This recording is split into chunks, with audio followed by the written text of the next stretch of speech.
परम पिता परमात्मा के दिव्यांश योगी जन, विद्यार्थियों, मित्रों और सहपाठियों, जूनियर सीनियर और वरिष्ठ लोग जो भी इस चैनल से जुड़े हैं, आप सभी का मैं प्रोफेसर हरि हृदय अवस्थी इस channel Awasthi's Ayurveda anatomy yoga and spirituality पे हार्दिक स्वागत करता हूँ। और इस हम लोग योग के आसनों के क्रम में चल रहे हैं। खड़े होकर करने वाले आसनों पर हम हैं और हमारे बीच में इंटरनेशनल योगा ट्रेनर और कंपटीशन को विन करने वाली, कई कंपटीशन इन्होंने विन किए हैं, उसके ऊपर भी हम शीघ्र एक वीडियो देंगे कि इन्होंने कौन कौन से कंपटीशन जीते हैं। उनके ये अवार्ड के सर्टिफिकेट दिखाएंगी कि जिससे ये प्रमाणित होगा कि वो कितनी योग्य हैं और जिससे कि आपको ये पता चले कि ये वीडियो कितने प्रमाणिक हैं। और उससे पहले एक मैं डिस्क्लेमर या वार्निंग का पॉइंट बता रहा हूँ कि जो भी ये आसन यहाँ पे सिखाए जा रहे हैं या योग से संबंधित जितनी भी क्रियाएं हैं, तो वो ये चीज़ समझ लें कि विदाउट किसी योगा प्रशिक्षक, इंस्ट्रक्टर, टीचर जो योग का है, उसके बिना तो प्रिस्क्रिप्शन के और ना ही उसका उपस्थित रहना अनिवार्य है, उसकी उपस्थिति के बिना नहीं करेंगे। योगा ट्रेनर और या चिकित्सक जो भी पैथी वाला आपको सिखाना चाह रहा है या परामर्श दे रहा है, तो वो जब तक प्रिस्क्रिप्शन आपके पर्चे पर लिख कर नहीं दे रहा है, तब तक इन अभ्यासों को ना करें, क्योंकि इसमें कभी भी झटका लगकर जॉइंट्स में स्प्रेन हो सकता है, फ्रैक्चर हो सकता है, मसल्स जो है खिंच सकती हैं। तो खाली वीडियो देख कर ना करें, इससे केवल आपको थ्योरी सीखने को मिल रही है। प्रैक्टिकल जो होता है वो किसी योग्य शिक्षक के साथ में किया जाता है। अगर आपके पास कोई योगा ट्रेनर नहीं है, तो ये बनारस में हैं, तो या इनसे भी आप संपर्क कर सकते हैं। ये उचित समझेंगी तो आपको ट्रेनिंग देंगी। आपके बच्चे अगर योगा की हॉबी में सीख रहे हैं और कंपटीशन देना चाहते हैं, तो ये हमेशा विनर रही हैं, तो उनको भी ये ट्रेनिंग दे सकती हैं, तो आप संपर्क कर सकते हैं। तो इसी के साथ मैं ये बताना चाहूँगा कि हम आगे का अभ्यास प्रारंभ कर रहे हैं। तो योगा ट्रेनर जी से प्रार्थना है कि पहले तो वो प्रार्थना करें, योग के लिए ईश्वर से प्रार्थना करें। लंबी गहरी सांस के साथ 3 बार ओमकार का उच्चारण।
सुबोध यादव जी, जो खड़े होकर के आसन किए जाते हैं प्रोटोकॉल में, जो आपने आसन सिखाए हैं, उसके बाद किसका क्रम है?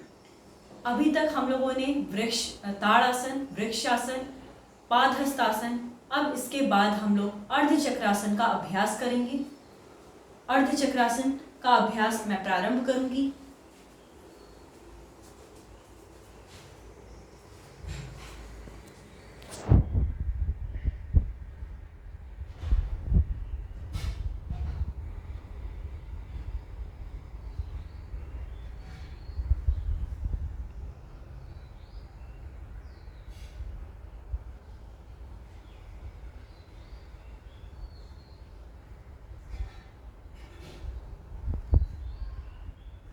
कमर पे हाथ रखा और ये जो है हिप बोन होती है, उसका जो है इलियम पार्ट है, 3 पार्ट होते हैं, तो इलिया क्रस्ट के ऊपर हाथ रखा और पीछे की तरफ जो है, 1 मिनट रुकिए ज़रा इसी आसन में, तो मेरुदंड के बीचों बीच में दोनों अंगूठे जा रहे हैं। मैं आपको उसके पीछे की पोजीशन दिखाना चाहूँगा।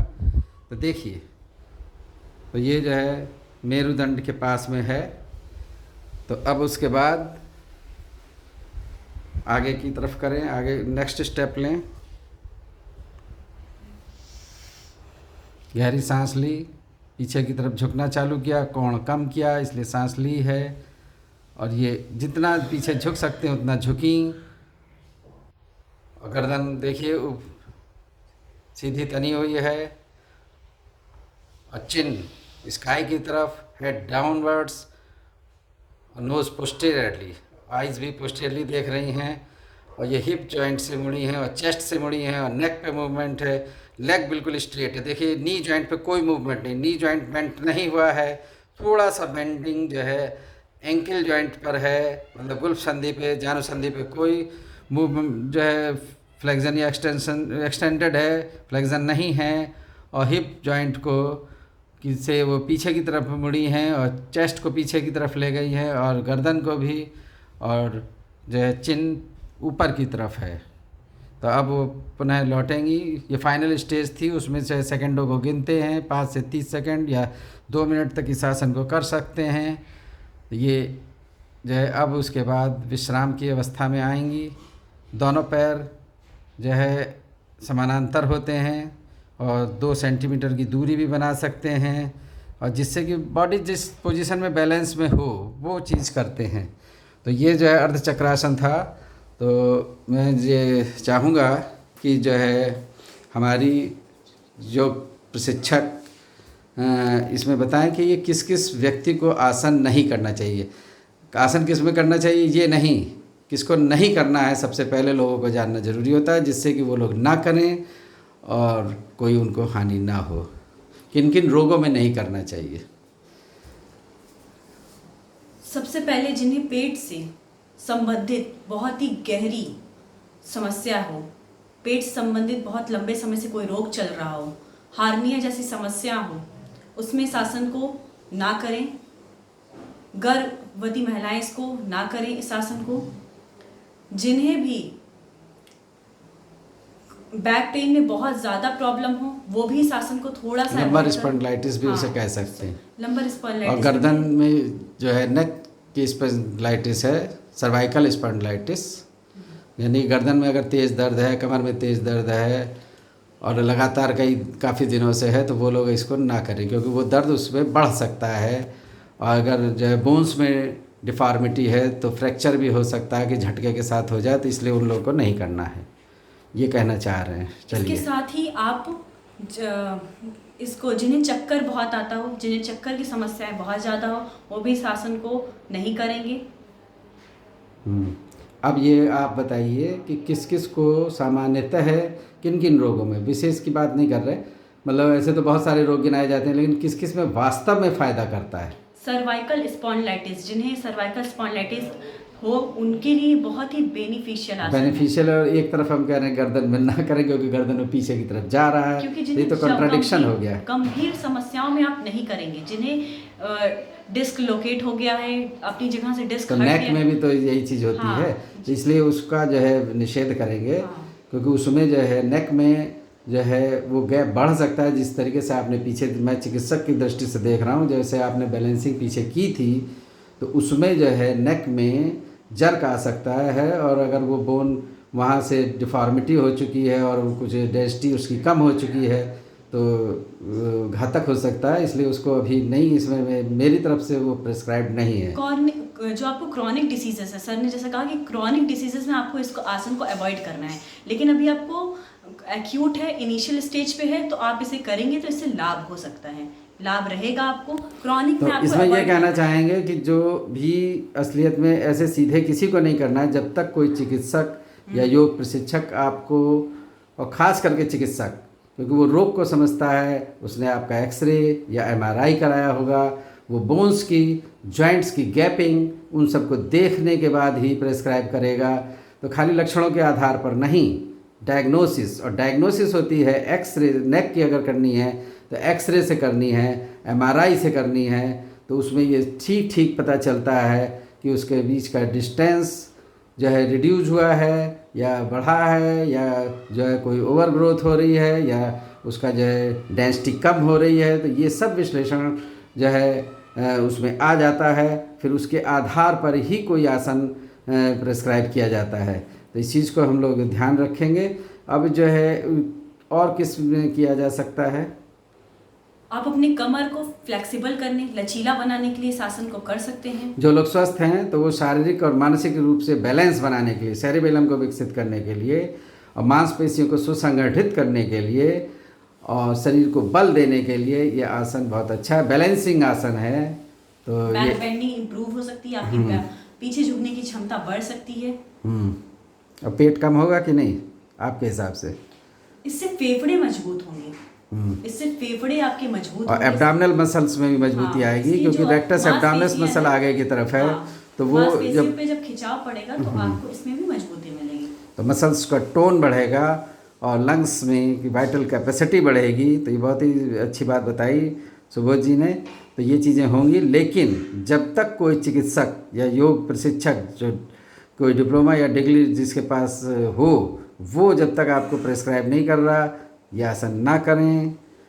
और करें तो योग प्रशिक्षक साथ में खड़ा हो, क्योंकि आप जैसे पीछे की तरफ झुक रहे हैं उस टाइम आप गिर के कहीं सर में चोट ना लग जाए, कोई फ्रैक्चर ना हो जाए। तो अगर वो पास में खड़ा है तो तुरंत आपका अगर बैलेंस बिगड़ा, चक्कर आए तो वो आपको पकड़ लेगा और वो दुर्घटना होने से बचेगा।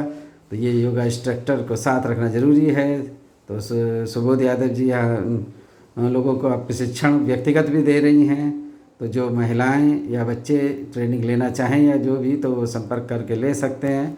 तो हम लोग इसको जो है थोड़ा सा सुबोध जी इसको फोल्ड कर लीजिए, क्योंकि वीडियो पूरा नहीं आ पा रहा है, और पीछे की तरफ उसको ले जाएं और फिर से एक बार करेंगे। पहले इसको फोल्ड कर लीजिए दरी को, और इसको बैक कर लीजिए थोड़ा सा, और जितना बैक जा सके, और अब करके दिखाइए।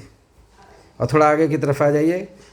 हाँ, नहीं एक तरफ इस साइड में जाइए, जिससे कि नहीं आप जाइए, दरी का नहीं है, दरी तो ठीक थी, और आप जाइए उस तरफ, जिससे कि पीछे झुकेंगी तो वो बैलेंस बना रहेगा, दीवार से नहीं लड़ेगा। हाँ चलिए, अब आप चालू करें।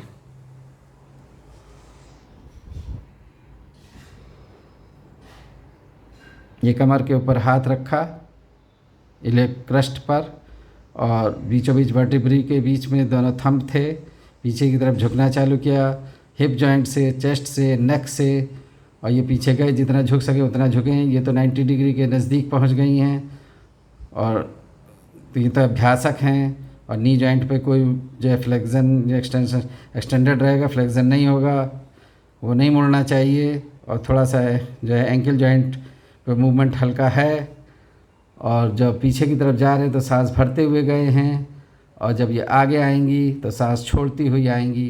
पुनः अपनी स्थिति में आ रही है, सांस को निकाला, और यहाँ सांस को नियमित करेंगे, और तब इसको जो है आगे की तरफ हाथों को लाए, और ये जो है फिर विश्राम की स्थिति में, और अब आराम से सांस लेंगे, जिससे कि सांस जो है नियमित हो जाए, सांस की गति नियमित हो जाए। तो इस तरीके से इन्होंने यह आसन किया। तो फिर से सामने की तरफ आएं। तो इस तरीके से इसमें जो मांसपेशियों की बात करें, जो फुल्ली इलियोटिबियल ट्रैक्ट एक होता है लेटरल साइड में, वो जो है थाई रीजन में इधर, तो उससे भी बल मिलता है। वो स्टैंडिंग पोजीशन में मजबूत होता है, देर तक हम उससे स्टैंड कर सकते हैं, तो उसको यहाँ पे बल मिलेगा। और जो है जो थाई की मसल्स हैं आगे की तरफ होती हैं क्वाड्रिसेप्स, पीछे हेमिस्ट्रिंग्स, और मीडियल साइड में होती हैं एडेक्टर मसल्स, तो उनको बल मिलेगा। और लेग में जो है पोस्टीरियर साइड में 3 इंपॉर्टेंट मसल्स हैं, मैं बार बार बता रहा हूँ, 2 गैस्ट्रोनिमस, 1 सोलियस, उनको बल मिलेगा। पंजे की जो है तल हृदय मर्म जो ज़मीन से लगा हुआ है, तो उससे पे जो है दबाव बन रहा है, और जो पॉइंट हैं उनके ऊपर बल मिल रहा है, और पूरा का पूरा वजन पंजों पर है, तो मजबूती मिल रही है और संतुलन बन रहा है। और पीछे की तरफ झुक रहे हैं, तो जो है एक तो हिप जॉइंट और जो लंबर रीजन है वहाँ की वर्टिब्री में थोड़ा सा बेंडिंग आ रही है, और नेक पीछे की तरफ जा रही, तो हल्का सा नेक पे भी मूवमेंट है। और शोल्डर जॉइंट पे भी जो जितने स्टेप किए हैं उस पर भी मूवमेंट है। तो इन सब को एक तो जो है यहाँ की जो मसल्स हैं उनमें मूवमेंट आएगा तो रक्त का संचार बढ़ेगा, ब्लड सर्कुलेशन बढ़ता है, और जो है मसल्स में जो है एक्शन होने से भी जो है रक्त का संचरण बढ़ता है और मसल्स को जो है स्ट्रेंथ मिलती है, तो शक्तिशाली बनेंगी। और जो है चेस्ट की जो है जो मेन मसल्स हैं, पेक्टोरलिस मेजर, पेक्टोरलिस माइनर, तो ये दोनों, और कंधे पर जो है जो मसल है डेल्टॉइड, और जो हाथ की हैं बाइसेप्स और ट्राइसेप्स, इन सब में मजबूती मिलेगी। और गर्दन में आगे की तरफ जो दूर से दिखती है स्टर्नोक्लिडोमास्टॉइड मसल, जो उसको गर्दन को रोके रखती है, इन सारी मांसपेशियों को जो है बल विशेष रूप से मिलता है जिनके नाम गिनाए। उसके अतिरिक्त बल तो पूरे शरीर को मिलता है और पूरा ब्रेन विकसित होता है, लेकिन विशेष करके सेरिबेलम का विकास होता है, क्योंकि सेरिबेलम ही संतुलन को बनाता है। तो ये संतुलन बना रहा है, संतुलन का आसन है, जिससे शारीरिक और मानसिक संतुलन बढ़ता है। तो बच्चों को इसलिए इसका अभ्यास जरूर कराए जाते हैं। ये जो ताड़ासन है, वृक्षासन है, पाद हस्तासन है, और एक पाद प्रणामासन है जो श्री गुप्ता जी ने किया था, अभी हमारी योगा ट्रेनर करेंगी। लेकिन ये योगा ट्रेनर इस समय तो जो प्रोटोकॉल में बताया गया है, एक स्टैंडर्ड गवर्नमेंट ऑफ इंडिया की तरफ से प्रोटोकॉल प्रेस्क्राइब की गई है, ये शुरू में उन्हीं आसनों को बता रही हैं। तो उनको देखकर आप सीख सकते हैं थ्योरी, लेकिन प्रैक्टिकल के लिए योगा ट्रेनर को साथ रखें। आपके पास योगा ट्रेनर नहीं है तो सुबोध जी से संपर्क करें। और सुबोध जी, आप कुछ इसमें जो हम लोगों ने चर्चा की, श्वास की गति का नियमन बताइए, और जो भी आप जोड़ना चाहें उन बातों को जोड़ करके बताएं। सबसे पहले आप जिस स्थिति में जाएं उसी स्थिति में वापस आने का प्रयास करें। श्वास भरते हुए पीछे की ओर झुकना है और श्वास सामान्य कर लेना है, श्वास को रोकना नहीं है आपको। श्वास रोकने से आपको चक्कर की आने की संभावनाएं ज़्यादा बढ़ सकती हैं। श्वास छोड़ते हुए सामने की ओर आना है। जितना आप यथाशक्ति बेंड हो सकते हैं, जितनी आपकी शरीर की क्षमता हो, कैपेसिटी हो जितनी बॉडी की, उतना ही बैक बेंड करेंगे, उससे ज़्यादा नहीं। कोशिश करेंगे, ज़बरदस्ती नहीं करेंगे अपने साथ। और किसी भी योग प्रशिक्षक के उपस्थिति में करेंगे, किसी डॉक्टर के सलाहकार के उसमें करेंगे। जी, तो सावधानियाँ स्टेप्स में बताएं कि जैसे विशेष करके जो आपने कई स्टेप है इसमें, किस किस स्टेप में क्या क्या सावधानियाँ, और श्वास की गति का क्या सावधानी रखनी है। सबसे पहले हम पैरों के बीच में 2 से 2.5 फीट का गैप रख सकते हैं। गैप कुछ लोग गैप रखवाते, कुछ नहीं रखवाते, कुछ गैप रखने से आप अभी आप नए योगा अभ्यासी हैं तो गैप रखने से आपको संतुलन बढ़िया मिलता है। और जब भी आप बैक बेंडिंग करें, चाहे वो बहुत हार्ड आसन हो, चाहे वो सामान्यतः अभी जो बेसिक आसन जो कराए जा रहे हैं वो हो, तो जब भी आप बैक बेंड करें तो पैरों के बीच में दूरी ज़रूरी है। विदाउट आप बिना दूरी के अगर आप करेंगे तो जाहिर सी बात है आपके गिरने की संभावनाएं ज़्यादा बन सकती हैं। और जिनके घुटने आपस में सटे होते हैं, जिनको नीज की प्रॉब्लम होती है, घुटने सटे होने की प्रॉब्लम, उनको ज़्यादा गिरने की संभावनाएं बढ़ सकती हैं। बिल्कुल सही कहा। तो बैलेंस बनाने के लिए कम से कम 6 इंच का, और कभी कभी 1 फीट या 1.5 फीट का भी लिखा है। तो वो शरीर की इस पर डिपेंड करता है, अगर मोटा आदमी है कि वो पतला आदमी है, इसके ऊपर है। जब आपको सुख फील हो खड़े होने पे, पूरा बैलेंस आपका नीचे आ रहा है। जो आपके सर ने बताया कि दूरी नहीं बनानी, कुछ योग प्रशिक्षक बताते कि दूरी नहीं बनाना, ये बहुत ही मतलब ये नहीं आप कह सकते कि दूरी नहीं बनाना है। दूरी अगर आप नहीं बनाएंगे तो बहुत ही मैक्सिमम टू मैक्सिमम चांसेस है, बहुत ज़्यादा से ज़्यादा चांसेस है आपकी इंजरी होने की, और आपके आसन गलत होने की, और आपको इससे क्षति हो सकती है। This is most important point which is explained bye Subodh Yadav. ये बहुत इम्पॉर्टेंट पॉइंट है, इसलिए एक बार फिर से बोलें आप कि पैरों के बीच में दूरी ज़रूरी है। चाहे आप अर्ध चक्रासन कर रहे हो, चाहे आप पूर्ण चक्रासन कर रहे हो, चाहे आप डिम्बासन कर रहे हो, कोई भी आप बेसिक से लेकर एडवांस लेवल तक के कोई भी आसन जब खड़े होकर बैक बेंडिंग में कर रहे हैं तो उसमें पैरों के बीच में कम से कम 6 इंच की दूरी होनी चाहिए। अगर दूरी नहीं होगी तो आपको क्षति पहुंचने की संभावनाएं ज़्यादा हो जाएंगी। एक चीज़ आप लोग ध्यान दें, ये जो है योगा ट्रेनर और एक चिकित्सक दोनों मिलके ये इसका प्रशिक्षण दे रहे हैं। एक एक पॉइंट को क्लियर किया जा रहा है। जल्दी से इसको जो है सब्सक्राइब करें, लाइक करें। और एक इम्पॉर्टेंट पॉइंट ये है कि इसको बीच में छोड़े नहीं अगर आप वास्तव में सीखना चाहते हैं, क्योंकि एक एक स्टेप को क्लियर करते हुए बहुत कम वीडियो रेयर होंगे जो एक्सपर्ट लोग एकदम से बता रहे हों।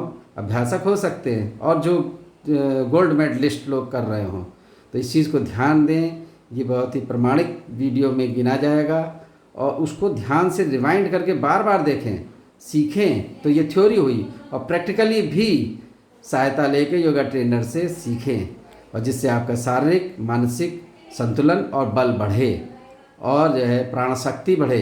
योगा करने से प्राण शक्ति बढ़ती है, और मंत्र के साथ भी जो है आसन किए जाते हैं। तो इसीलिए शुरू में ईश्वर से प्रार्थना की जाती है। तो जो हम लोग कराते हैं, तो ये ना सोचें कि इसमें टाइम ज़्यादा लग रहा है, वीडियो इतना बड़ा है।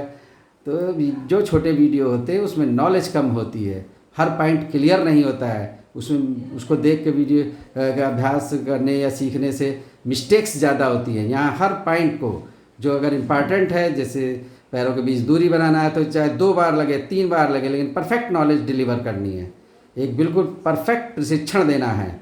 यही इस बार में जो है डायरेक्ट करते हुए मैं बहुत ध्यान से ऑब्ज़र्व कर रहा हूँ, और कई सारी पुस्तकों को ध्यान में देखते हुए, क्योंकि इसे जो है योग का विषय है, तो हम लोग उसका अध्ययन करते हुए और तब ये जो है निर्णय कर रहे हैं।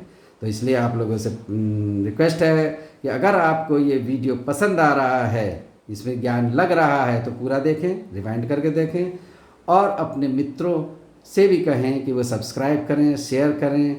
तो सुबोध जी, अगर इसमें आप कुछ और स्पेशल जोड़ना चाहें, इस बीच आपने के दिमाग में कुछ विचार आ गए होंगे, तो बताइए उनको। सबसे पहले वैसे तो महत्वपूर्ण पॉइंट आपको सारे बता दिए जा चुके हैं, पर मेरी बस आपसे यही रिक्वेस्ट है, आपसे यही निवेदन है, जब भी आप किसी भी आसन को करें तो अपने शरीर को देखते हुए करें कि आपके शरीर की क्या डिमांड है। सबके शरीर की बनावट, सबकी संरचना अलग होती है, इसलिए किसी भी आसन को कोई भी आसन सबके लिए नहीं है। तो ये आप कहना चाह रही हैं कोई बहुत मोटा है, कोई मध्यम श्रेणी है, कोई बहुत पतला है, और किसी की हाइट कम है, किसी की हाइट ज़्यादा है, किसी की एब्डोमिनल वैली निकली हुई है, बहुत ज़्यादा पेट निकला है। तो ये इस शरीर को देखने का मतलब आप ये कह रही हैं कि आपका इनमें से कौन सा है, तो उसके तरीके से आपको ध्यान देना है। और क्या रोग है आपको, क्योंकि हम तो वीडियो बना हाँ, तो वो एक तो स्वस्थ व्यक्तियों के लिए हुआ, और एक जो है रोगियों के लिए। एक आप किस प्रकार के रोगी हैं, तो ये डॉक्टर के परामर्श में ही कोई कार्य करें, अन्यथा चैनल जिम्मेदार नहीं है। बिल्कुल सही कहा। तो अब आप जो है हम लोग ये फिर से रिक्वेस्ट कर रहे हैं, आप चैनल के प्रेस्क्राइब करने के लिए क्या बोलेंगे? आपको क्या लग रहा है? आप भी देख रहे होंगे, आपके साथी आपको रोज़ जो है फ़ोन पे भी कह रहे हैं, बधाइयाँ दे रहे हैं और मैसेज व्हाट्सएप कर रहे हैं, तो आपको क्या फील हो रहा है? लोग आपको किस प्रकार के मैसेज दे रहे हैं जो आपके साथी हैं? उनके लिए ये ज्ञानप्रद है वीडियो बहुत ही ज़्यादा, क्योंकि हर एक स्टेप्स को सर ने भी बहुत अच्छा क्लैरिफाई किया है एनाटॉमी बेस पे। ये आप अपना एक्सपीरियंस ना बताएं, जो आपके दर्शक हैं जिन्होंने आपको जो है व्हाट्सएप पे, टेलीग्राम पे, फेसबुक पे आपको कमेंट्स दिए हैं, वो बताइए। सबसे पहले कि दर्शकों का यही है कि उन्हें हर एक चीज़ पॉइंट वाइज सीखने को मिल रही है, और सर भी उसको एनाटॉमिकल बेस पे बहुत ही ज़्यादा उसको एक्सप्लेन कर रहे हैं। हर एक महत्वपूर्ण पॉइंट को कई बार बताया जा रहा है उनको, इसलिए वीडियो काफ़ी बेस्ट लग रहा है। तो अब आप जो है सभी की सुख शांति के लिए प्रार्थना करेंगे हम सब। तो श्लोक का पाठन करेंगे।